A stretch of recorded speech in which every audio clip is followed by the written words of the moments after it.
helps the initiates to attain, which alchemy does. This is eternity. Now, I don't mean that in the sense of like a long time in the future, but it is that as well. But it is consciousness of eternity, and so this requires a structured form of training. But there is a Taoist saying, I believe, that mastery in one tradition enables you to enjoy the fruits of other traditions. So that's a very different thing to somebody who picks and chooses, takes a bit of this and a bit of that. It means that if you've become a craftsman in one tradition, you can then understand what another tradition is saying and doing and teaching. Sure. Because after a certain point, all of these things are just signposts. They're symbols. Right. Now, a symbol is important because of what it represents.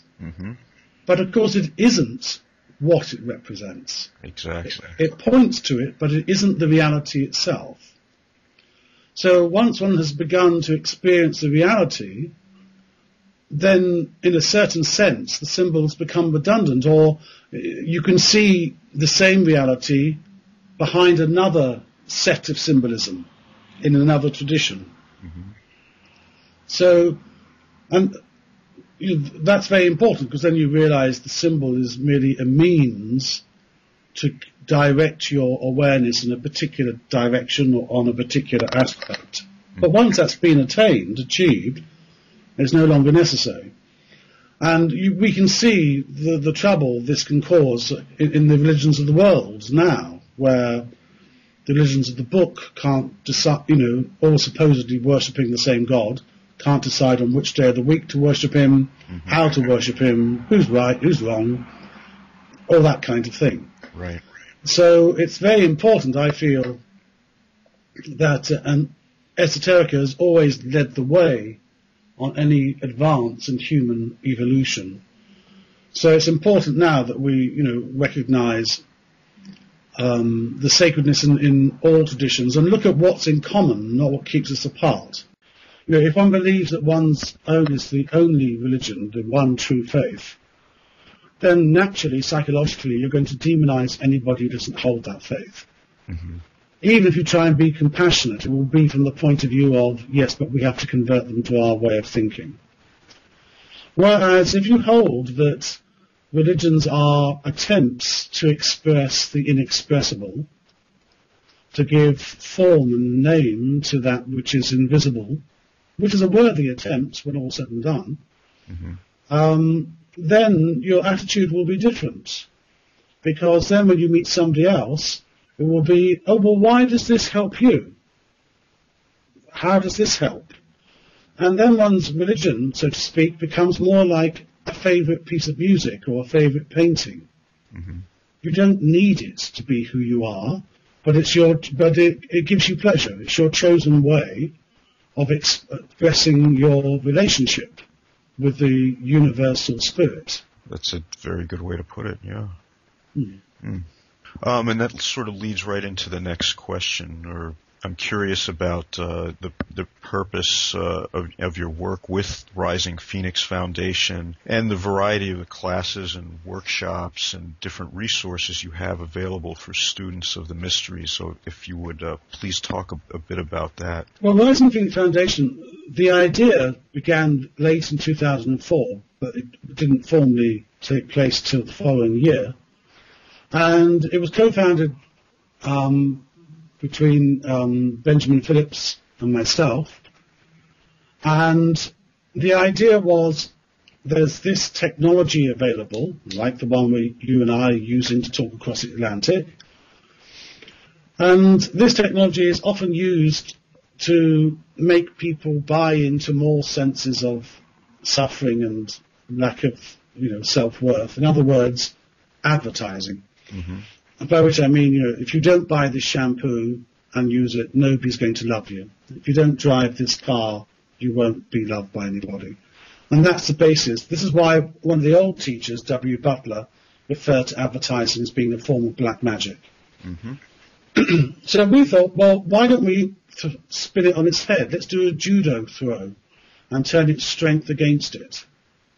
Let's use it so that things of liberation, of unfoldment, of spiritual truth can be shared in a way perhaps not done before. And so that's what we dared to do. And so now we have people all over the world. They're able to get the teachings in their own homes through their computers. They don't have to travel thousands of miles to find a teacher and to go to things there.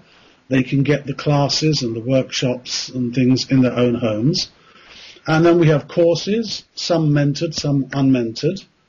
So there's, for example, we were talking about Sacred Magic of the Angels before, Greg. Mm-hmm. Well, of course, there was a lot of the system that I didn't put into the book, purely because of, limits on the part of the publishers. Mm-hmm. And so there's extensions on that. This has also led now to groups of people who meet monthly to do angel work. We call them angel sanctums, and they're springing up in various cities around the world. And then there are mentored courses where the students get their work, but then they and I speak to each other as you and I are now. So there is still something of the teacher-pupil, relationship. And there are CDs and MP3s. There's a whole series of meditations, path workings, the Tree of Life, alchemy courses online, and yes, there's a wide variety, as well as free things like Letters to Your Spirit, which come out every 7 days. There's Altar of Intercession, help for people who are going through crisis or sickness, where intercessions made for them at 6 places in the world every day. Mm-hmm. Free things for helping people who've died under tragic or bad circumstances whereby they might be earthbound. So, yes, we're constantly expanding it. We chose the name, by the way, because the phoenix is in Sufi tradition sacred to Idris, which is the Arabic form for Enoch, for the Archangel Metatron. Mm-hmm. And, of course, rising is because that's what we're trying to do. We're trying to get everybody to rise in consciousness. Yes, absolutely.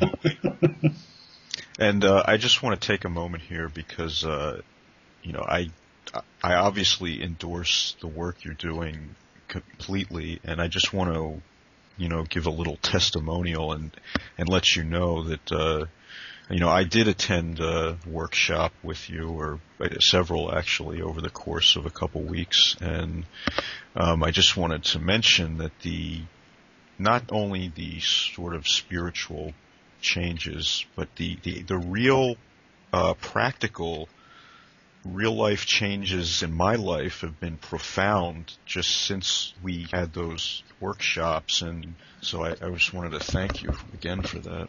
Well, it's been my privilege. And with that, I just wanted to give you the opportunity to express any final thoughts you have for the listeners, and any hopes you might have in terms of the foundation or your teachings or the larger community in general.